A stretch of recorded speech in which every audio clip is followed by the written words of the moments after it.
The long-awaited sci-fi dark comedy from Bong Joon Ho, Mickey 17, it's hitting theaters with Robert Pattinson, and Robert Pattinson in the lead roles.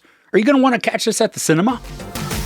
Mickey is an expendable, a disposable crew member on a space mission, selected for dangerous tasks because he can be renewed if his body dies, with his memory largely intact. With one regeneration, though, things go very wrong. So in addition to Pattinson, this stars Naomi Ackie, Yeun, Toni Collette, and Mark Ruffalo. And in addition to this being a dark comedy, it's also got some very poignant and biting social commentary that will piss a certain group of people off if they're perceptive enough to grasp the concepts. Now, the story's premise is not unlike many other sci-fi space travel films. I mean, a ship of people leaving Earth to go repopulate a planet. For this story's purpose, we have to kind of assume that the planet has already been scoped out and chosen because we don't get any of the information that tells us why this particular planet is chosen. But included in all the people who are going is one who has volunteered to be an expendable, meaning that they will be cloned and reprinted anytime the person dies. And Pattinson is Mickey. And when we meet him, it's his 17th iteration, which is why this is called Mickey 17. Now, the world building for the plot, it's quick, but it also isn't terribly deep because, really, it doesn't need to be. The majority of what we watch play out takes place in the present for the characters, with a flashback that shows us how Mickey 17 came to be and what his current predicament is. Now, if you're hoping to get all the specs on the spacecraft or what positions do what, that's not included. You're just bogged down the storytelling for zero payoff. All we need to know is a few of the characters, the general tone and the morale of the ship, and then those that are in charge. And once we have that, we've got enough for a fun and dramatic story that mixes in a bunch of dark humor. Pattinson is wonderful as all the Mickeys.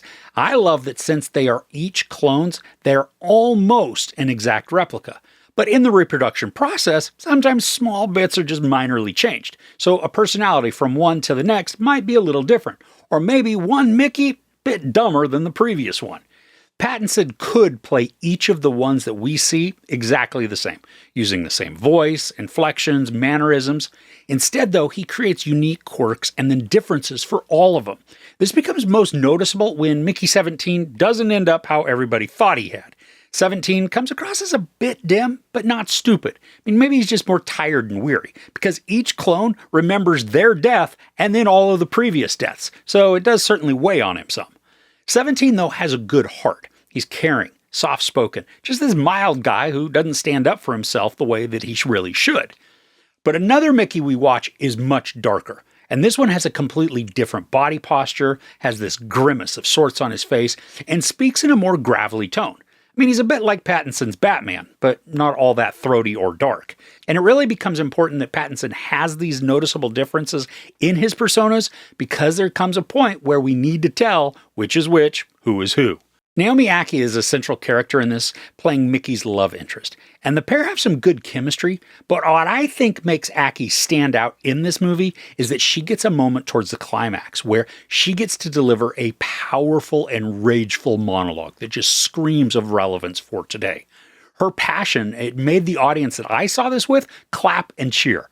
It's deserved because her delivery transcends just the dialogue. She's saying things that are very personal and then right on point. And Yeun was having a lot of fun in this because while he is playing sort of a nice guy, he's also extremely shady. When we first meet him on screen, he's nonchalantly disengaged emotionally from Mickey. And their exchange is funny, especially thanks to Yeun's dialogue delivery and then Pattinson's body language. But Yeun also has this moment that involves a decision and a chainsaw. He's very pragmatic while also being emotionally slimy. And then we have two stellar performances from Toni Collette and Mark Ruffalo. They are the rich ones who are in charge of the space mission, and while they're both eccentric, they're also so wrapped up in themselves that they can't even see how disgusting they actually are. Collette is unhinged, but in a different way than Ruffalo. She's got this obsession with sauces that becomes absurd, just further showcasing how out of touch her character is. She's the elite, but attempts to be seen as somebody of the people, or at least for the people. And then for those that pay attention, they see through this. But a lot of the comedy and commentary comes because the vast majority of the ship can't or won't see through her facade. But Ruffalo steals the show. He's got pouty lips, dances like he's servicing two men, and has this god-awful hairdo that can't decide if it's stolen from the 70s or is just a mess that's been made into a bouffant. And the hubris that he has, it is also so on point. You know, in a lot of the old stories where a leader is so blinded by his ambition and his stellar view of himself that it rushes him down a path of destruction? Well, Ruffalo is capturing that exactly. And I was loving the effects that we get in this. I mean, we get to watch Pattinson come out of the printer, and the sight gags that they include for this, I thought were hilarious. And because there are also many iterations of Mickey, the story gets to have a lot of fun with this and go a bit off the rails with the situations. But they're all done very quickly and in context, so they work every single time. And there's also some great creatures that we get to see on this new planet. And not only are they creatively developed, but the actions they're made to do I thought was really impressive. Now, I think that if there is any CGI wonkiness, the majority of it is hidden just thanks to this snowstorm that swirls around a lot of the creatures. I mean, we still get to see some of them up close, but I think when they're in a larger group, this is when the CGI could break down, but we just don't see it.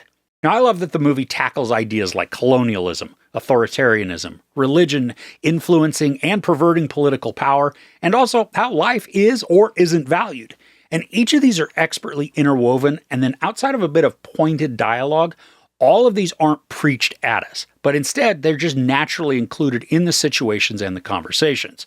Bong Joon Ho has executed excellent social commentary before, so he knows how to tell an engaging and entertaining story while also including the message that he feels is important for the time or the situation.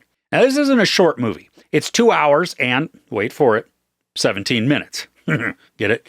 Well, there are at least 2 separate scenes that don't add to the story's poignancy or enhance any of the characters, so they add time but no depth, especially with one that arrives towards the finale to the movie. And there's also a segment when the story focuses on a different character. And while I understand the conflict that was meant to be created, I never bought it. And it just created this forced interaction that again didn't need to be included because it brought nothing of relevance to the arcs. I think also that there was an opportunity to play up the religious angle that's introduced. What we get is funny in a cringy way, but if we got a bunch more detail on a certain character, it would enhance both the humor and the criticism. I mean, in this area, it's not like we can't get the gist of what's going on behind the scenes of this political hierarchy. It would just be stronger with more context. So overall, Mickey 17 infuses valuable commentary and relevant topics with stellar performances to create a bitingly funny dark comedy. Robert Pattinson continues to impress as he showcases his wide range of abilities, crafting similar yet different personas for each of his Mickey iterations. Awesome special effects and a counterintuitive musical score work to create a foreboding and hostile environment, mimicking many of the characters' personas. While a few scenes only work to add time and distract from the momentum of the storytelling, the balance of comedy and critique keeps us entertaining and amusing. There's sex, a little bit of nudity, a lot of profanity, and a bunch of violence. I give Mickey 17 4 out of 5 couches. Okay, do you have a favorite Bong Joon Ho film? Well, I do love Parasite. I think either Snowpiercer or The Host would come in as my favorite.